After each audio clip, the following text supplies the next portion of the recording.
Redarc Manager 30 with a Red Vision display is a great DC to DC / 240 volt charger for your caravan or camper.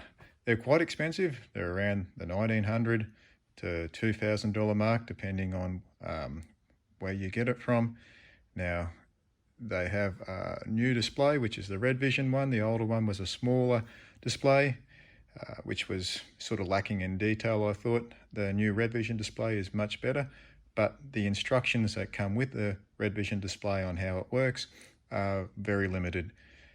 So I'm going to actually run through initial setup, what happens when you first power up the display, and then a few of the functions that the actual unit does. So you have a bit more understanding rather than just relying on what vague instructions they have in the actual box that the unit comes in.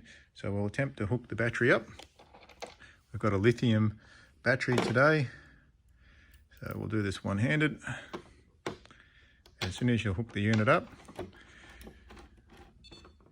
the display will start beeping at you to say confirm.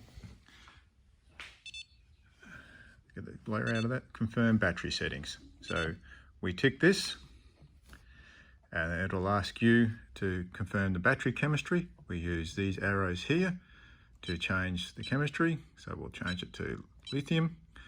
Now, a thing to note, every time you disconnect the battery, you'll have to redo the chemistry, which is quite annoying, I find, especially with the lithium battery. If you run it down to disconnect point, the lithium battery will disconnect it from itself from the charger, and then you'll have to reset it on this, otherwise it'll be back at the initial screen of AGM.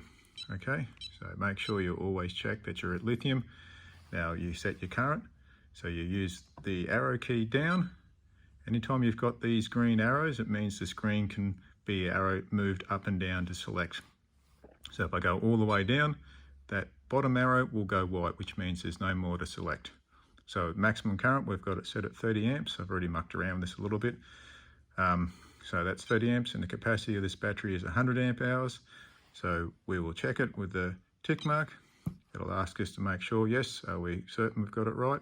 We go yes again, and it'll ask us to set the clock. Right, so we'll tick it again. We'll set the year. Right, we'll set the month by using the side arrow key. Okay, and then it's first month, and then we'll side arrow key and set the day, which that'll be fine. Then we'll use the side arrow key to set the time. And interesting to remember is that if you want to change to PM, you've got to actually scroll through the whole clock setting, doesn't actually give you an option to choose AM or PM over here. So once that's all done, we can then tick this, and it brings us to the main or home screen, as they like to call it. Now, this displays basic information of whether you've got any current going out of the unit, into the battery, or into loads. Your vehicle supply voltage, solar supply voltage, and 240 volt, whether that's connected. Percentage of charge, and a battery level meter, which this will go green when the battery is fully charged and go down as you discharge it. So we'll plug the 240 volts in to see what happens here. So once you've got your 240 volts plugged in, it'll start to come up and show 240 volts, and then your charger will start charging the battery. Right, in this case, this battery's about a third charged. So being lithium, it'll take whatever charge the battery charger can throw at it. So we're doing 31.932 amps.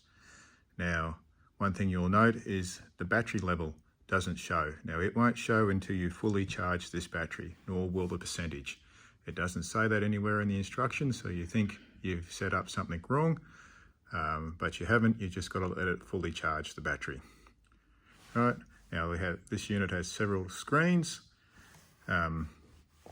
We can arrow to the right, which will show us that the battery charger is in boost mode.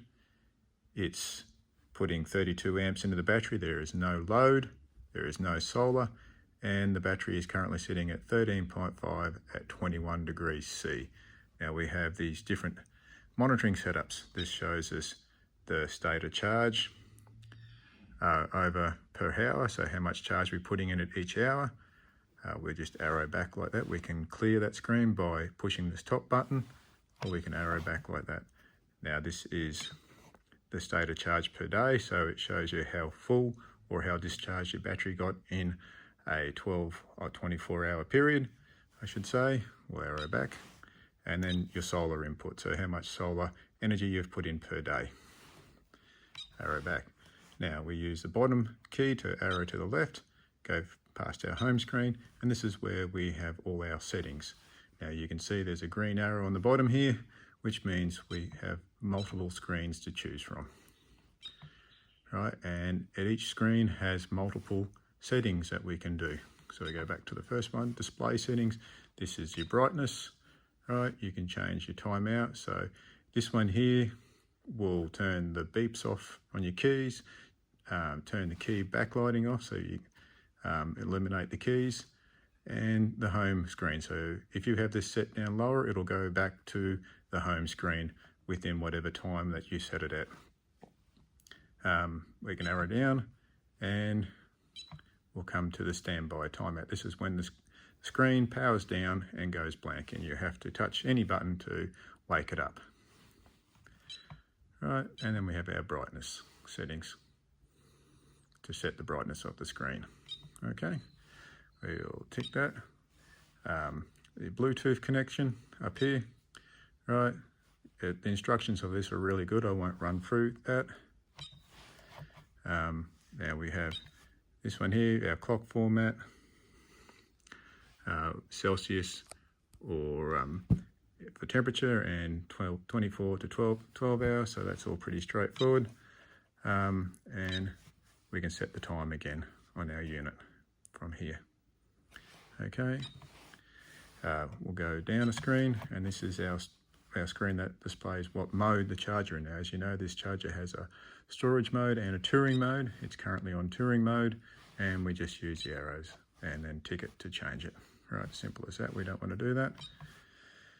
The next screen is this one here, which is just showing you the software number, I believe, of the unit. So that's not really that much interesting. Straightforward. We can arrow down, see what's down here. Right, contact information, all this sort of stuff. Okay. Arrow back. Now here's our fault code screen. So you can see I've made a couple of mistakes. You can't really clear these things. They just stay there. There's not much you can do. It tells you when it was last active. So that's easy, pretty straightforward. Okay. As you can see, they're not active. It's me mucking around. Go back to here. All right, you can change your from touring to storage mode on this one here, and that one there is more software information. All right, we can arrow down again, and that'll bring us to the BMS settings. So that sets the state of charge alarm, the voltage alarm, so when your voltage is getting low on your battery, it'll alarm. Right, and there are all the settings that you have on that. This is your trigger setting, so if you've got voltage sensing, so when you start up the car, the unit will cut in and charge at the, I think it's 13.7 volts, or you can change it to 12 volts, 24 volts, ignition sensing, and just turn the unit on itself. This is a DC input trigger, so ignition, turn it on to override everything, or turn it onto auto. I'll leave it on auto for now. All right, we'll go back. This will change your battery type. So if you need to go through and see what chemistry you're at, or the charge current, and adjust it down, this is the screen you can do this from without having to disconnect the battery. Okay, now we can go back to the main screen by using this arrow. Oh, I should say I've got to do that. All right, and that's all the screens that are available from here. Okay. This is your low disconnect, so if you want to have an external relay that when the voltage gets down to a certain point, it'll actually disconnect that load. That's, in this case, I'll leave it off. All right, so screen, back to the home screen. So nothing's changed. The amperage, this will sit on this for about 2 hours at 30 amps. And once it gets to that, the actual battery will probably cut out and high voltage disconnect, and it'll sit there on boost mode still for a while until I disconnect the charger.